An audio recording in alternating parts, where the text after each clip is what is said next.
Boa noite a todos. Paz seja convosco. Abra sua Bíblia em Juízes, capítulo 6, versículo 11. Então o anjo do Senhor veio e assentou-se debaixo do carvalho que está em Ofra, que pertencia a Joás, a Bisrita.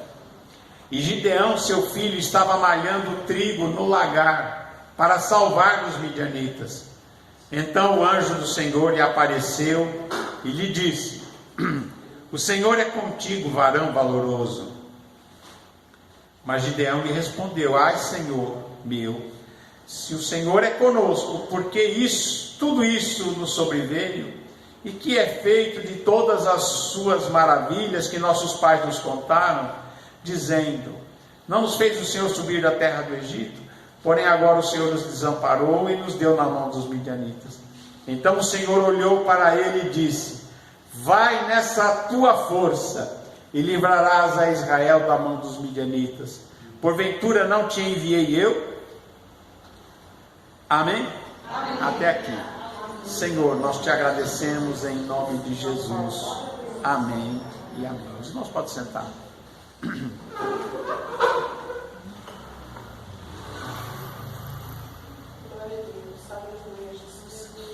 Graças a Deus. Irmãos, o povo de Israel vivia uma grande crise. E essa crise veio sobre o povo de Israel porque o povo de Israel se afastou de Deus. Eles fizeram aquilo que parecia mal aos olhos do Senhor. Eles adoraram a Baal.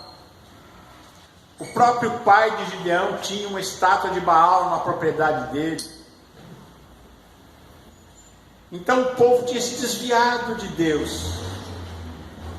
E é claro que quando a pessoa se desvia de Deus, quando a pessoa se afasta de Deus, ou quando a nação se afasta de Deus, as consequências vêm. E a consequência foi que eles foram atacados pelos inimigos, foram atacados pelos midianitas, pelos povos do Oriente. E a palavra de Deus diz aqui que esses povos vieram contra Israel por 7 anos como um enxame de gafanhotos. E eles esperavam Israel plantar, colher, e depois eles vinham e roubavam tudo. Isso aconteceu por 7 anos, de maneira que o povo de Israel, a nação de Israel, começou a empobrecer. E eles fizeram cavernas nas montanhas para esconder buracos, cavernas, para esconder mantimento, para esconder alguma coisa, para que eles pudessem sobreviver. E findado esses anos que eles passaram, tendo este mal vindo sobre a nação por causa do pecado deles, então eles se arrependem e eles começam a clamar ao Senhor. E quando o povo de Israel como nação se arrepende e começa a buscar a Deus e começa a orar, eles começam a clamar ao Senhor. Ora, estavam adorando Baal, mas agora eles falam: não, acho que é Deus, né? Eles começam a voltar para Deus e clamam ao Senhor.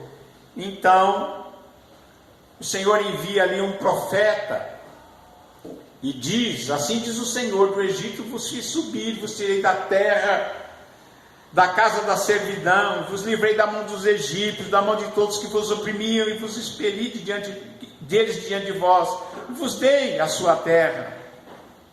E ele disse mais: e vos disse: eu sou o Senhor vosso Deus, não temais os deuses dos amorreus, em cuja terra habitais. Mas ele diz: mas vós não destes ouvidos à minha voz. O que aconteceu? O povo se esqueceu, não ouviu a palavra de Deus, que dizia que eles não temessem aqueles deuses, não seguissem aqueles falsos deuses que aquelas nações daquela região serviam. E eles começaram a servir esses deuses, começaram a temer esses deuses, e essa consequência veio. Mas veja assim, mesmo assim, quando eles clamaram Deus tem misericórdia de Israel. Quando eles caem em si e se arrependem como nação, Deus prevê já uma solução. E diz que Gideão, ele estava debaixo de um carvalho que está em Ofra, lá que pertencia a Joás, o pai dele. E Gideão estava ali no lagar malhando trigo para salvar os midianitas. Interessante que ele estava malhando trigo no lagar. O lagar não é lugar de malhar trigo, é lugar de espremer as uvas para fazer o vinho. Eles faziam vinho no lagar, com as uvas. Eles espremiam as uvas e depois faziam vinhos. Mas Gideão não tinha uma eira, porque o local de se bater o trigo, ou de livrar o trigo, de tirar o trigo da palha, era na eira. E ele vai fazer isso no lagar. Significa muitas vezes que a gente tem que usar o que tem, não é? Ele usou o que tinha.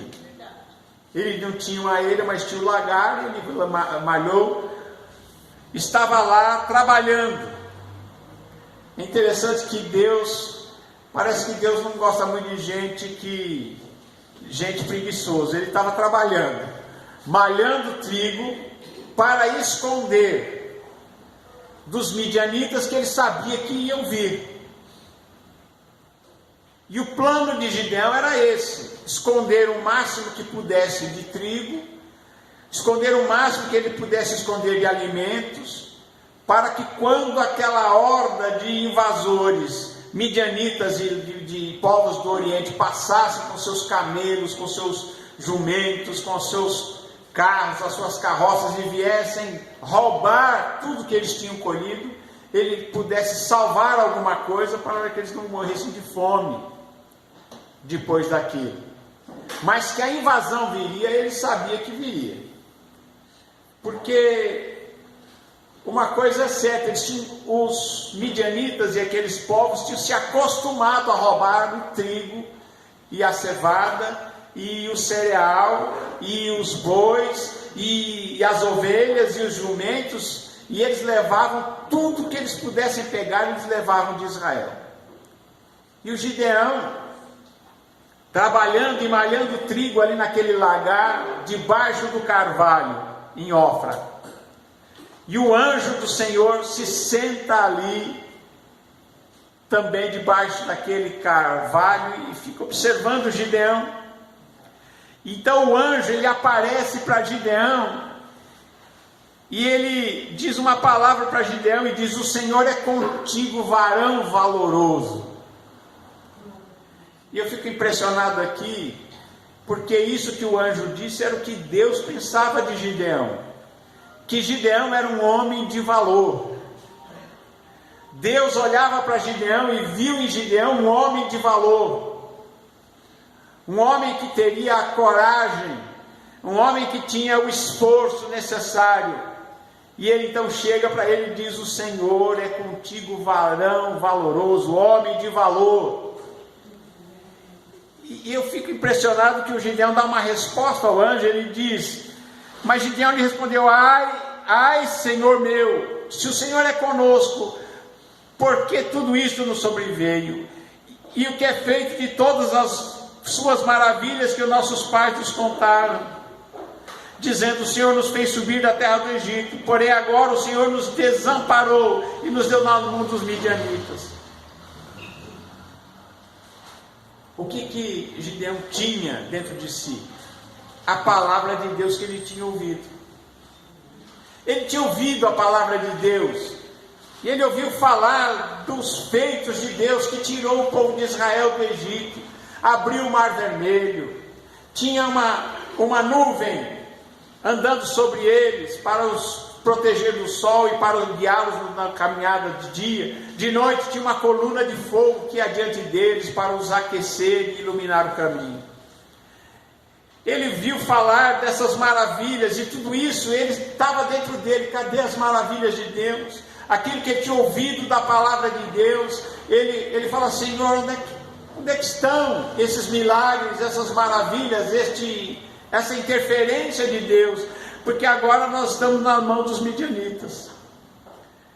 Então o Senhor olha para ele e diz: vai nessa tua força e livrarás a Israel da mão dos midianitas. Porventura não te enviei eu?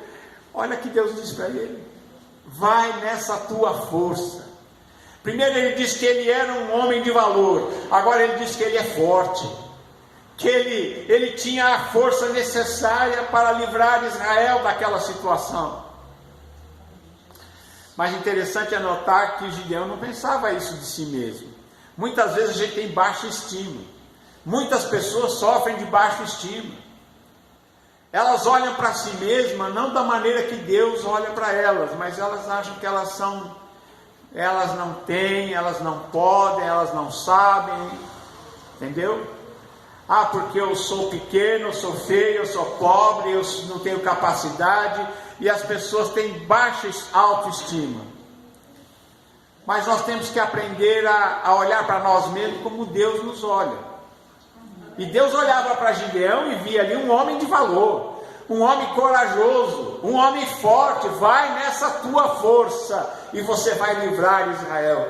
Não mandei eu, né? Não que enviei eu, foi eu que estou te enviando. Sabe por que também a força estava com Gideão? Porque Deus prometeu que ia estar com ele. Deus o tinha enviado e Deus estaria com ele. Era ali que estava a força de Gideão. E é este lugar também que está a nossa força. A nossa força, ela está no Deus que disse: eu estarei com vocês todos os dias até a consumação dos séculos. Não foi isso que ele falou? Antes de subir ao céu, ele deu ordem e disse: eis que eu estarei com vocês todos os dias até o fim, até a consumação dos séculos. Amém? Então, se ele está conosco, nós somos fortes, nós temos valor, e nós temos que olhar para nós mesmos como Deus olha para nós. Jesus, ele pagou um alto preço para salvar a nossa alma, e ele fez isso porque ele olhou para nós e ele achou que valia a pena. Ele deu valor para a gente. Não é verdade? Ou você acha que alguém vai morrer por alguém que ele não dá valor? Você fala assim: não vale nada. Como não vale nada? Para Deus vale muito. Por isso ele veio e morreu naquela cruz, depois ressuscitou dos mortos, subiu aos céus e nos deu a vida eterna. Custou caro para ele. Por que custou caro? Alguém paga caro por uma coisa que ele acha que não vale? Não, né?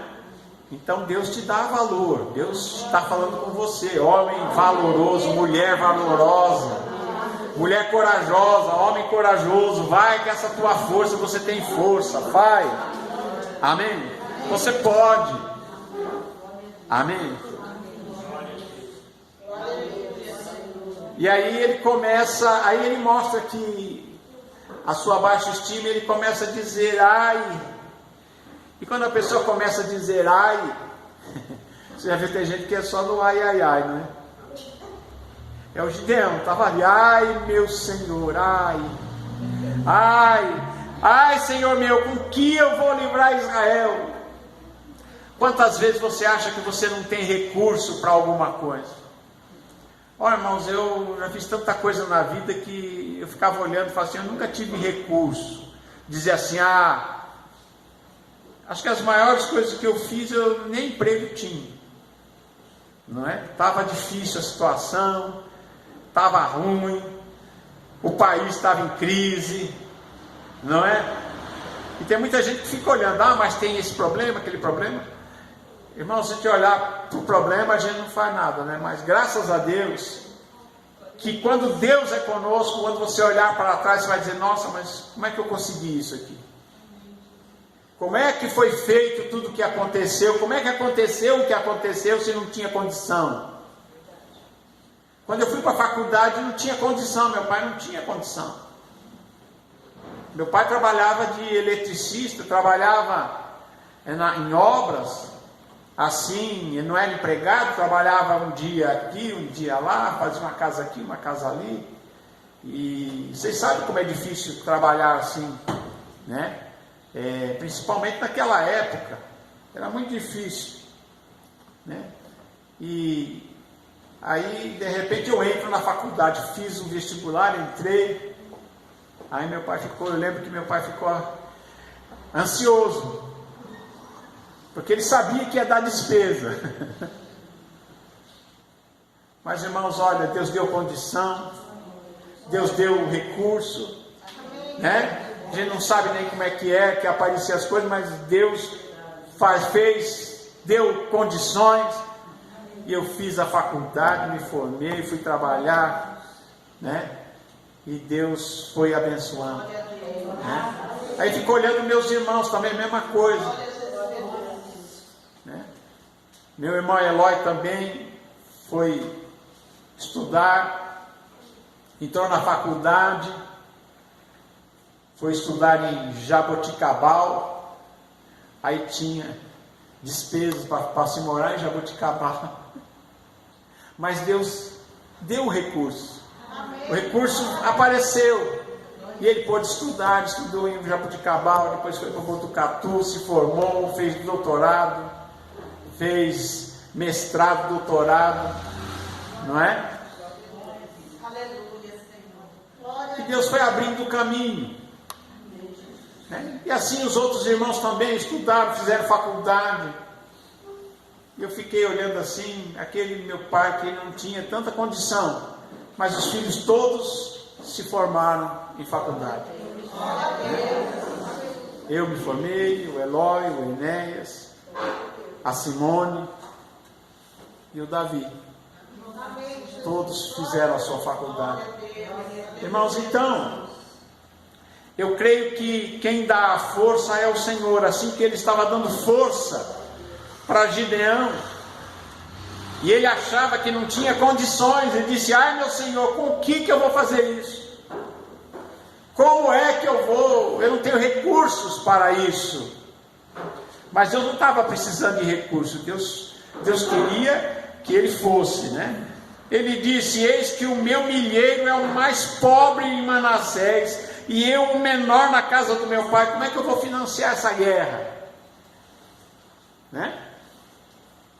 E o Senhor disse para ele: porventura, e disse o Senhor: porventura eu hei de ser contigo, tu ferirás os midianitas como se fosse um só homem. Sabe por que Deus deu a vitória para ele? Porque Deus estava com ele. E quem é que vai dar a vitória para você? Deus, porque Ele está com você. Não é porque você tenha, seja ou qualquer coisa, não, porque Deus está com você.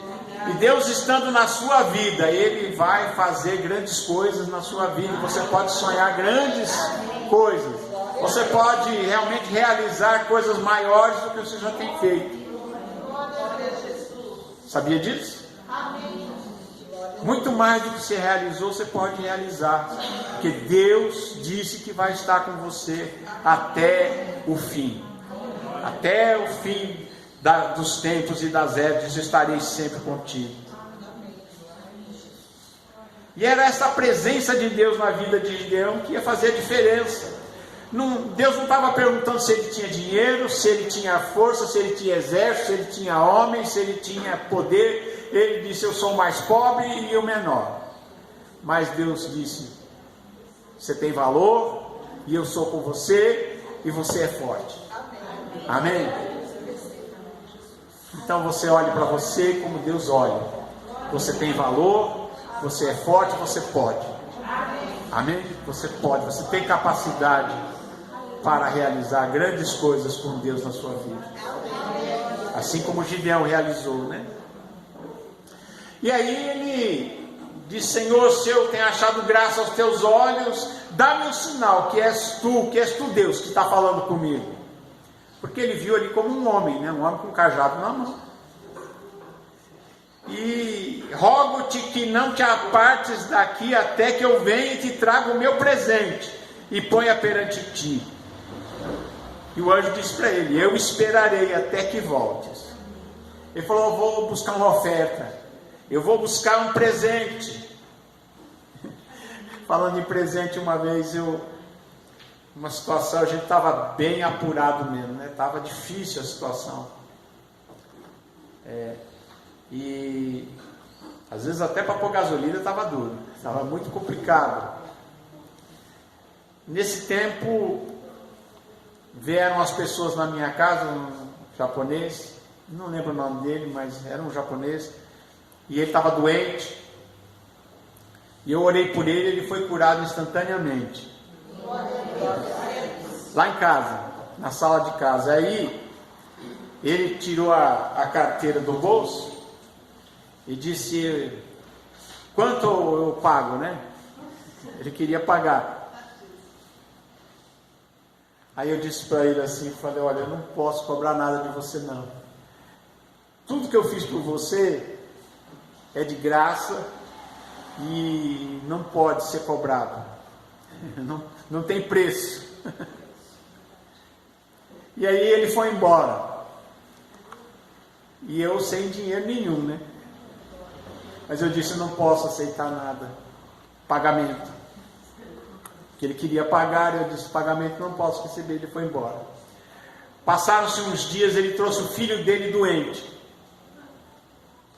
Aí eu orei pelo filho dele também ali na sala de casa, e ele também foi curado. Aí eu achei muito interessante que ele pôs a mão no bolso, tirou um envelope e deu na minha mão e falou: esse aqui não pagamento, esse aqui um presente. Eu falei: bom, se é um presente eu posso aceitar. Ele falou: não pagamento, eu não estou pagando, esse aqui é um presente que eu quero dar para você.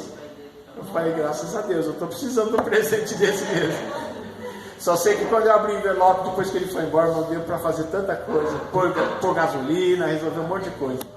Porque ele foi, e ele reconheceu que ele tinha recebido algo, e ele disse: eu não estou pagando, eu estou dando um presente para você. Eu falei: tá bom. Aqui eu estou lembrando porque o Gideão falou a mesma coisa, disse: eu vou preparar um presente e vou trazer para você, me espera aqui até que eu traga o meu presente.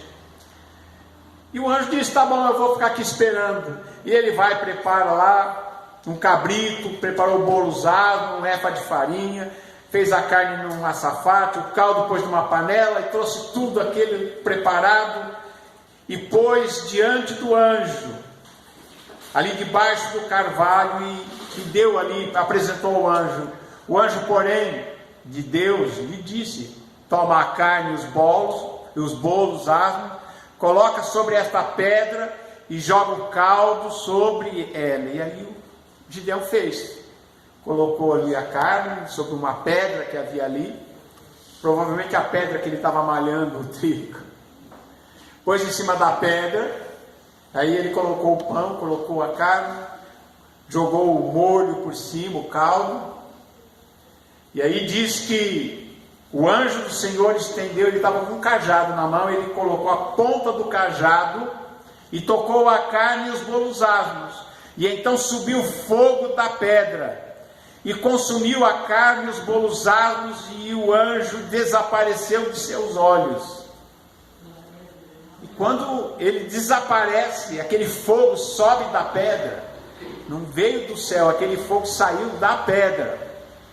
Quando ele tocou com o cajado, o fogo saiu da pedra, consumiu a carne, os bolos e o molho e tudo aquilo, e ele desapareceu ali. Então Gideão pensou que ia morrer, porque havia uma crença naqueles dias que quem visse o Senhor morreria. Eles achavam isso. E ele viu, ele dizia: eu vi o Senhor, agora eu vou morrer. Então Gideão viu que era o anjo do Senhor, e disse Gideão: ah, Senhor Jeová, que eu vi o anjo do Senhor face a face. E ele pensou: agora eu vou morrer, né? Então o Senhor lhe disse: paz seja contigo, não temas, não morrerás. Gideão, não tenha medo, Gideão, você não vai morrer. Não apareci para te matar, apareci para te abençoar. E aí então Gideão, ele vai e edifica um altar ali naquele lugar e chama aquele altar, aquele lugar chama o Senhor é paz. Deus é paz, porque colocou paz no coração dele. Quantas vezes a gente, diante dos problemas, a gente fica apreensivo, mas Deus vem e coloca a paz dentro do nosso coração. E aí depois segue-se, a história de Gideão, se nós formos continuar. A história de Gideão começa ali uma conversão. Primeiro o pai dele se converte, porque o Senhor fala: olha, vai, derruba o altar do teu pai, lá do Baal que está aí, corta o bosque que está ao pé dele. E ele vai lá, e não vai de dia, porque eles vão me matar aqui, porque aquele pessoal tudo adorava o Baal, e era por isso que eles estavam naquela situação de serem roubados. E agora Deus diz para ele: derruba o altar, quebra o altar do Baal, corta o bosque que fizer em homenagem a ele, aos pés daquele elevado. E ele vai de noite e faz isso. E ele diz: toma o segundo boi de 7 anos do teu pai, derruba o altar, corta o bosque, edifica ao Senhor um altar no cume desse lugar forte, num lugar conveniente, e toma o segundo boi e oferece o segundo boi em holocausto sobre esse altar. E ele tem medo de fazer de dia, faz à noite. Pega 10 pessoas dos seus homens ali, 10 seus empregados, faz isso à noite, para ninguém perceber. E ele, quando acorda de manhã, ele tinha derrubado o altar do Baal, tinha cortado o bosque, feito ali colocado a lenha sobre aquele altar, matado o boi. E não era qualquer boi, não. Deus ainda escolheu: eu quero o boi, o segundo boi de 7 anos, o boi de teu pai, o segundo boi de 7 anos, e oferece ele em holocausto. E ele faz isso. Dia seguinte o pessoal acorda, vai ver, está lá Baal derrubado, um altar, o bosque cortado, um altar a Deus, e um sacrifício do segundo boi sobre aquele altar. E aí eles querem matar quem fez aquilo. E o Gideão fez isso à noite para ninguém saber, mas sempre tem um fofoqueiro no meio, E aí começaram a perguntar para um, para outro. Um dos 10 contou, foi o Gideão que fez essa coisa. Quem fez essa coisa? Porque foi assim que perguntaram: quem fez essa coisa? E alguém contou para eles que foi Gideão. E aí eles saíram para matar o Gideão. E aí a primeira coisa, o pai de Gideão se converte a Deus, Ele fala: vocês estão brigando pelo Baal? E olha que o Baal era dele. Ele era o dono daquele Baal. Mas quando começam a falar que vão matar o Gideão, ele fala: vocês vão contender por Baal, vocês vão lutar pelo Baal, vão livrar o Baal. Quer dizer que o Baal, se ele é Deus, ele se defende. Então o Joás já entendeu, falou: não, peraí, esse Baal não é Deus coisa nenhuma. Se ele é Deus, ele que se defenda. Não é assim? E ele diz: quem contender por Baal será morto esta manhã ainda. Se ele é Deus, que contenda por si mesmo, porque derrubaram o altar dele. Se ele é Deus verdadeiro, então que ele se defenda. E então chamaram naquele dia o Gideão de Jerubaal, dizendo: Baal contenda contra ele, porque derrubou o seu altar. E seguindo na história, que nós não vamos entrar nela, Gideão com 300 homens vence todos aqueles exércitos midianitas e do pessoal do Oriente de uma maneira milagrosa, porque é Deus que faz, Ele consegue juntar ali muitos homens, Ele junta lá nas montanhas, quando tocam a buzina, e o povo se junta sabendo que Gideão estava à frente, e o povo se apresenta ali naquele lugar, muito povo, Mas isso é uma outra história que fica uma outra vez. Amém? E fato é que desses muitos milhares que se apresentam, Deus escolhe só 300 homens. E com esses 300 homens, Gideão livra o povo de Israel deste mal que assolava o povo de Israel. Amém? Por isso que Deus disse: vai nessa tua força, varão valoroso, homem de valor, você vai vencer, né? Deus acreditava nele, como Deus acredita em você também. Que Deus abençoe você e a sua família em nome de Jesus. Saiba que você pode realizar muito mais do que você pensa ou do que você tem feito. Amém? Graças a Deus.